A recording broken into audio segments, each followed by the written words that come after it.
দর্শক আপনাদের আমন্ত্রণ জানাচ্ছি দীপ্ত সংবাদে। আপনাদের সঙ্গে এই মুহূর্তে রয়েছে আমি রুবায়েত হাসান। আর শুরুতেই থাকছে প্রধান খবরের শিরোনাম। শেরপুর ময়মনসিংহের পর নেত্রকোনায় বন্যা পরিস্থিতির অবনতি, পানিবন্দী হাজার হাজার মানুষ। কুমিল্লা, ফেনী, নোয়াখালী, লক্ষ্মীপুরে বন্যায় ক্ষতি 14,500 কোটি টাকা, ব্রিফিংয়ে সিপিডি। বরগুনায় দখল দূষণে অস্তিত্ব সংকটে খাগদন নদী, হুমকিতে কৃষি, যোগাযোগ ও ব্যবসা বাণিজ্য। হাইকোর্টে 30 বিচারপতির অপসারণ চাইছে বিএনপি, অভিযোগে তারা অবিচারের সাথে জড়িত বলে অভিযোগ।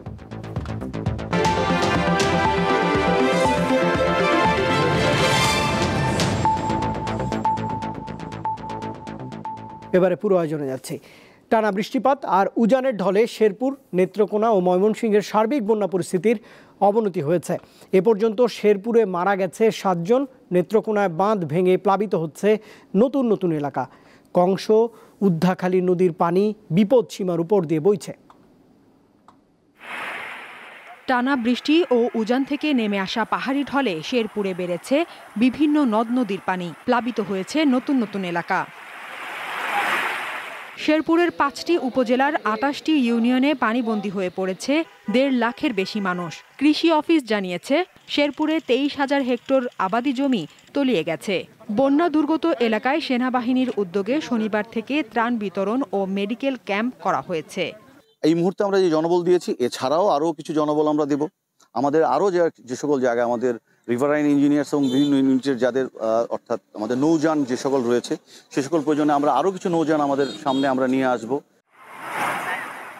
ময়মনসিংহের হালুয়াঘাট ও ধোবাউড়া উপজেলায় নতুন করে 4টি ইউনিয়নের 15টি গ্রাম প্লাবিত হয়েছে। বিগত অনেকদিন ধরে এরকম ধরনের বন্যা আমরা দেখি না। আমাদের ফসলের জমিন কাস্তর হয়ে গেছে, এগুলি পানির নিচে। প্রশাসনের কোনো খবর তো আজ পর্যন্ত আমার কেউ নিল না। আমরা চলাচল সমস্যা হতে আছে, থাকা সমস্যা, খাওয়ার সমস্যা। হালুয়াঘাট উপজেলা স্বাস্থ্য কমপ্লেক্সে টানা 3 দিন হাঁটু পানি থাকায় ভোগান্তিতে পড়েছেন রোগী ও চিকিৎসকরা। হসপিটালে আসতে পারে না, রোগী ইমার্জেন্সিতেও পানি হাঁটু সমান। কালকে তো অনেক কষ্ট হচ্ছে, কাল হাঁটু সমান পানি ছিল এখানে। এখন নিয়ে আসছি হাসপাতালে, পানিটা নিয়ে ভাঙে। রবিবার হালুয়াঘাটে বন্যায় ক্ষতিগ্রস্ত এলাকা পরিদর্শন করেন বিভাগীয় কমিশনার। অল আউট এফোর্ট দিয়ে তাদের পাশে থাকতে হবে এবং আমরা আসলে সেটাই করছি। সবকিছু নিয়ে তারা যেন আমাদের আশ্রয় কেন্দ্র আছে, আমাদের প্রায় 58টা আশ্রয় কেন্দ্র এখানে আমরা ডিক্লেয়ার করেছি। এছাড়া বিএনপি, জামায়াত সহ বিভিন্ন রাজনৈতিক ও স্বেচ্ছাসেবী সংগঠন ত্রাণ বিতরণ করছে। এদিকে নেত্রকোনা জেলার দুর্গাপুর, পূর্বধলা ও কলমাকান্দা উপজেলার নিম্ন অঞ্চল প্লাবিত হয়েছে। এতে পানিবন্দী হয়ে পড়েছে 25,000 মানুষ। বন্ধ হয়ে গেছে সকল শিক্ষা প্রতিষ্ঠান। বন্যা দুর্গত এলাকায় বেড়েছে সাপ আতঙ্ক। দীপ্ত বার্তাকক্ষ। গত আগস্টের বন্যায় 14,421 কোটি টাকার ক্ষয়ক্ষতি হয়েছে। রবিবার ব্রিফিংয়ে এ তথ্য জানায় Centre for Policy Dialogue, CPD. সবচেয়ে বেশি 4,191 কোটি টাকার ক্ষতি হয়েছে নোয়াখালীতে। গবেষণা সংস্থাটি বলছে ত্রাণ বিতরণেও ছিল সমন্বয়হীনতা। আগস্টে স্মরণকালের ভয়াবহ বন্যার কবলে পড়ে দেশের দক্ষিণ পূর্বাঞ্চলের মানুষ। এতে 74 জনের প্রাণহানি ঘটে, আহত হন অসংখ্য মানুষ।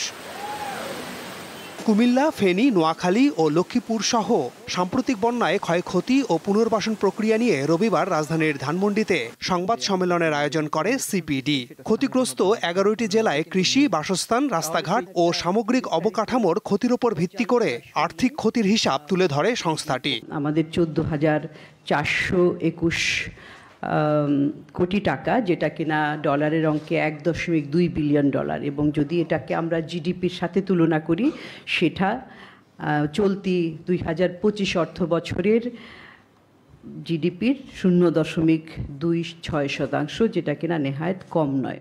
ক্ষতিগ্রস্তদের মাঝে ত্রাণ বিতরণে সমন্বয়হীনতা ছিল বলেও জানায় সিপিডি। বাংলাদেশ আগামীতে আরও অনেক বেশি সংখ্যক এই ধরনের দুর্যোগের মধ্যে পড়বে।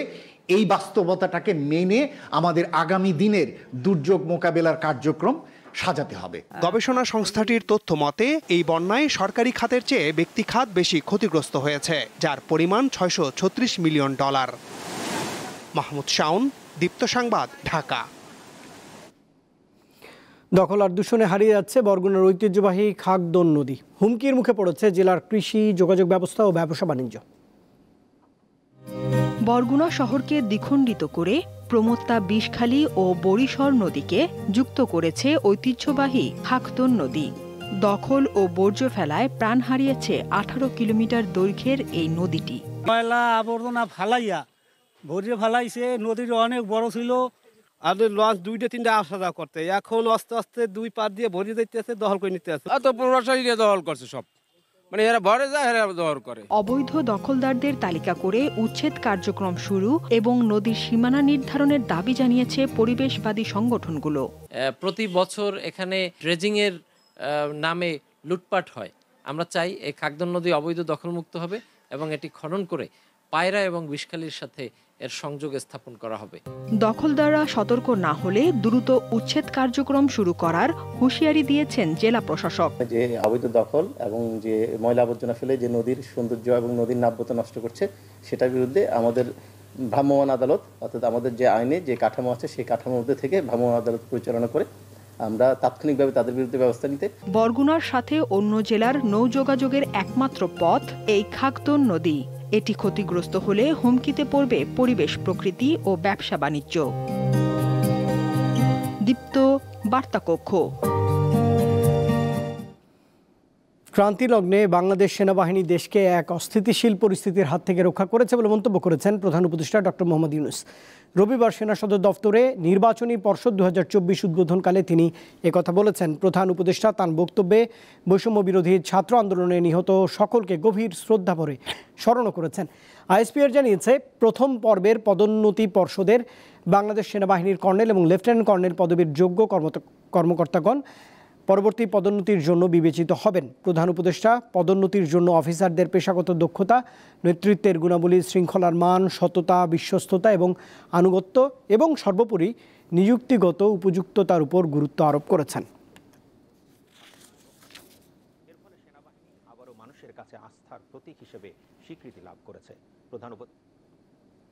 আওয়ামী লীগ সরকারের আমলে নিয়োগ পাওয়া হাইকোর্টের 30 জন বিচারপতির অপসারণ চেয়েছে বিএনপি। প্রধান উপদেষ্টা ডক্টর মোহাম্মদ ইউনূসের কাছে এমন দাবি উপস্থাপন করা হয়েছে দলটির পক্ষ থেকে।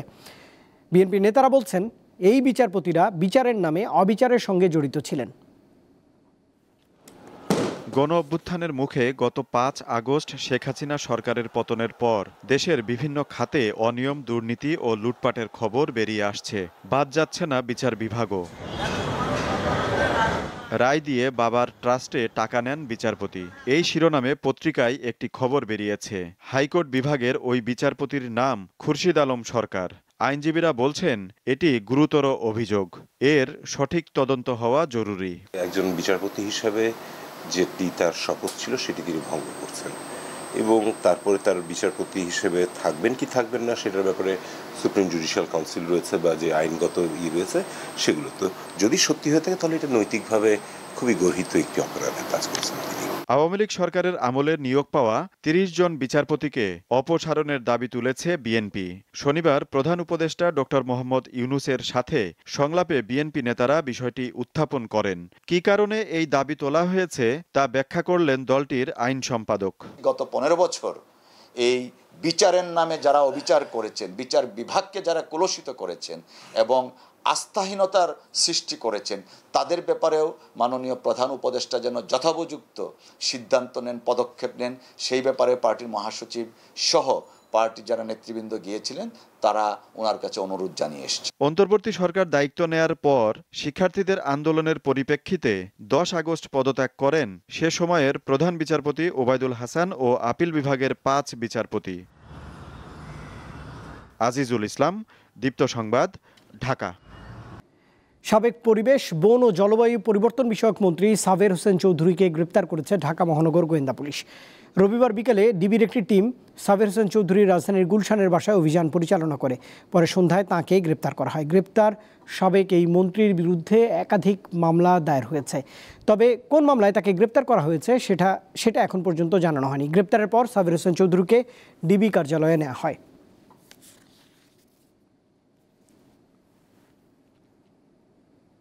শিল্পকলা একাডেমির সাবেক মহাপরিচালক লিয়াকত আলী লাকি এবং পরিচালক জাহাঙ্গীর হোসেন চৌধুরী সহ ২৪ জনের বিরুদ্ধে মামলা করেছে দুর্নীতি দমন কমিশন।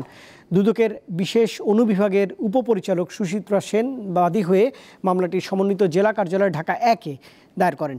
দুদকের গঠিত অনুসন্ধান টিমের দাখিল করা প্রতিবেদন অনুযায়ী লিয়াকত আলী লাকি এবং জাহাঙ্গীর হোসেন চৌধুরী তাদের কাছে সংগৃহীত এবং ঢাকা বিশ্ববিদ্যালয় থেকে পাঠানো শিল্পকলা একাডেমির নিয়োগের লিখিত পরীক্ষায় অনুত্তীর্ণ প্রার্থীদের নম্বরপত্রে নম্বর বাড়িয়ে অবৈধভাবে 10টি পদে 23 জন প্রার্থীকে নিয়োগ দিয়েছে। পরবর্তীতে তাদের বেতন ভাতা বাবদ 8,28,495 টাকা উত্তোলন করে অর্থ আত্মসাৎ করেছে।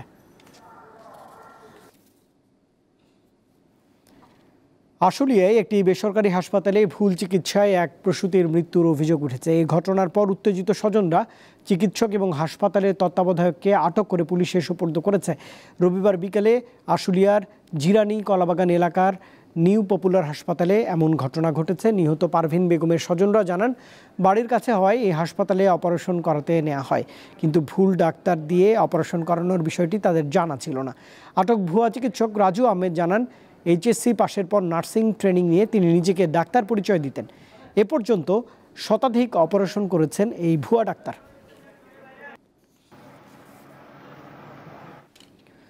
একত্রিশ অক্টোবর পর্যন্ত রাঙামাটি, বান্দরবান এবং খাগড়াছড়িতে ভ্রমণ থেকে বিরত থাকতে পর্যটকদের নির্দেশ দিয়েছে স্থানীয় প্রশাসন। রবিবার খাগড়াছড়ি জেলা প্রশাসক মোহাম্মদ শহীদুজ্জামান বিষয়টি নিশ্চিতও করেছেন।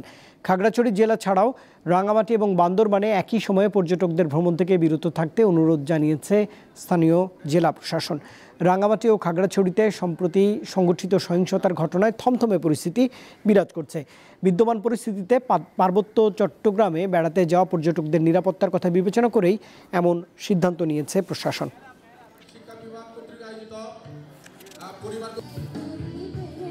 এবারের শারদীয় দুর্গাপূজায় কোনো নিরাপত্তা ঝুঁকি নেই বলে জানিয়েছেন স্বরাষ্ট্র উপদেষ্টা জাহাঙ্গীর আলম চৌধুরী। রবিবার বিকেলে রাজধানীর রমনা কালী মন্দির পরিদর্শনকালে তিনি এ তথ্য জানিয়েছেন। স্বরাষ্ট্র উপদেষ্টা বলেন, এবারের দুর্গাপূজা যেন নির্বিঘ্নে হয় সেজন্য স্বরাষ্ট্র মন্ত্রণালয় থেকে 8 দফা নির্দেশনা পাঠানো হয়েছে।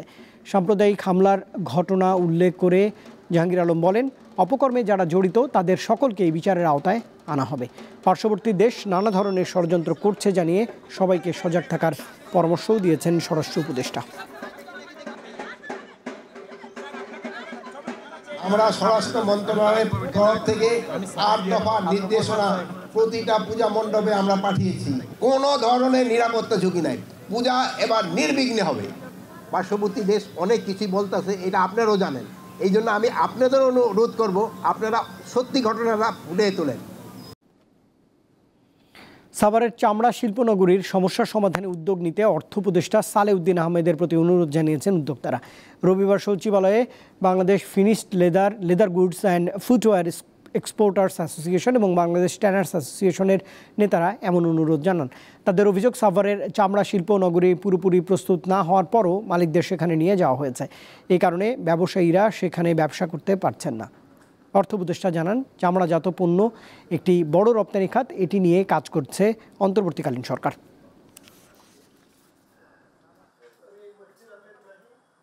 তাদের নানাবিধ সম্ভাবনা আছে, সমস্যা আছে, এইগুলো নিয়ে আলাপ করি। মোট কথা আমরা চামড়া শিল্প এবং চামড়াজাত ফুটওয়্যার থেকে শুরু করে সেটা সম্ভাবনা এবং এক্সপোর্ট, এটা যেন একটা বড় একটা এক্সপোর্ট এসের সেক্টর হিসেবে পরিগণিত হয়, সেই ব্যাপারে আলাপ করি এবং এটার সম্ভাবনা আছে। আমাদের দাবিটা সিওটিপিটাকে ঠিক করে দেওয়া, এবং আমরা এলটিডি সার্টিফিকেট পাই না, যার কারণে ওনাদের কারণে এই জন্য আমরা ক্ষতিগ্রস্ত, এগুলোকে ঠিক করে দেওয়া। না, উনি বলছে, উনি আশ্বাস দিয়েছেন, উনি আলোচনা করবেন, দেখবেন, আর ছোট একটা পরিষদে আমাদেরকে একটা কমিটি করে দিবেন। সাবেক রাষ্ট্রপতি অধ্যাপক AQM বদরুদ্দোজা চৌধুরীকে মুন্সিগঞ্জে পারিবারিক কবরস্থানে দাফন করা হয়েছে।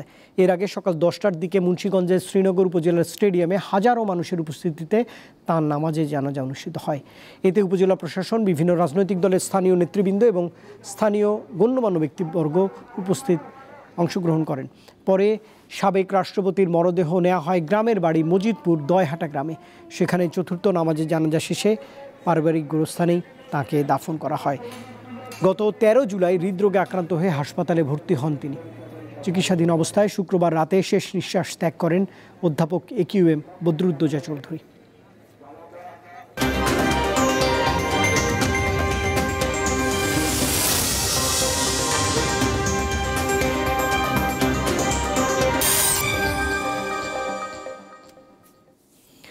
ক্ষেপণাস্ত্র ছোড়ার প্রতিশোধ হিসেবে ইরানে হামলার প্রস্তুতি নিচ্ছে ইসরায়েলের প্রতিরক্ষা বাহিনী। দেশটির প্রধানমন্ত্রী বেনিয়ামিন নেতানিয়াহু একথা নিশ্চিত করেছেন। আর তেহরান হুঁশিয়ারি দিয়ে বলেছে হামলা হলে কঠোর জবাব দেওয়া হবে। এদিকে ইসরায়েল জানিয়েছে লেবাননে তাদের হামলায় 6 দিনে 440 জন হিজবুল্লাহ যোদ্ধা নিহত হয়েছে। লেবাননের রাজধানী বৈরুতের দক্ষিণাঞ্চলে তীব্র বিমান হামলা চালাচ্ছে ইসরায়েল। শনিবার রাত থেকে চলছে বোমা হামলা। জীবন বাঁচাতে মানুষজন ঘরবাড়ি ছেড়ে অন্যত্র পালাচ্ছে। বার্তা সংস্থা AFP বলছে একটি জায়গায় টানা 2 ঘন্টার বেশি বোমা বর্ষণ করা হয়েছে। এক বিবৃতিতে ইসরায়েলি সামরিক বাহিনী বৈরুতের দক্ষিণে হিজবুল্লাহর অবস্থান লক্ষ্য করে বিমান হামলা চালানোর কথা স্বীকার করেছে। হামলা শুরুর আগে স্থানীয়দের সরে যেতে বলা হয়েছিল।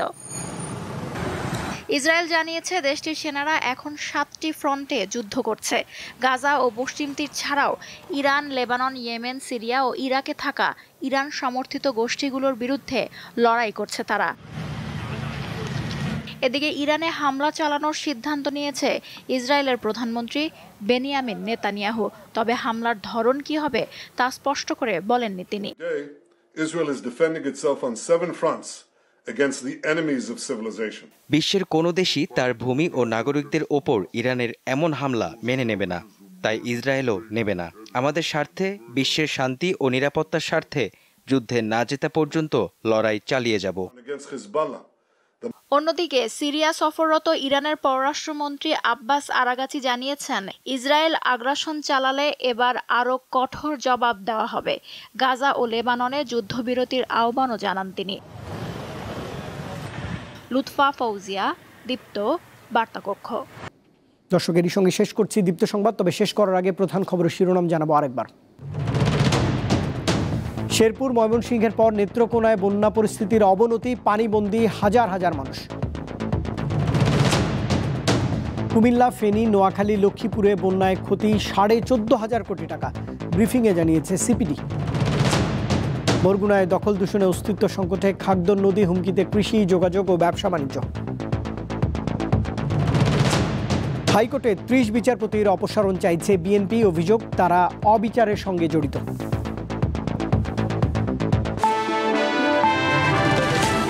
আর দর্শক, এই ছিল এখনকার মতো। তখন সঙ্গে থাকবার জন্য ধন্যবাদ সবাইকে। আরও তথ্য বিনোদনের জন্য যুক্ত থাকতে পারেন দীপ্ত টেলিভিশনের ডিজিটাল প্ল্যাটফর্মগুলোতে। শুভরাত্রি।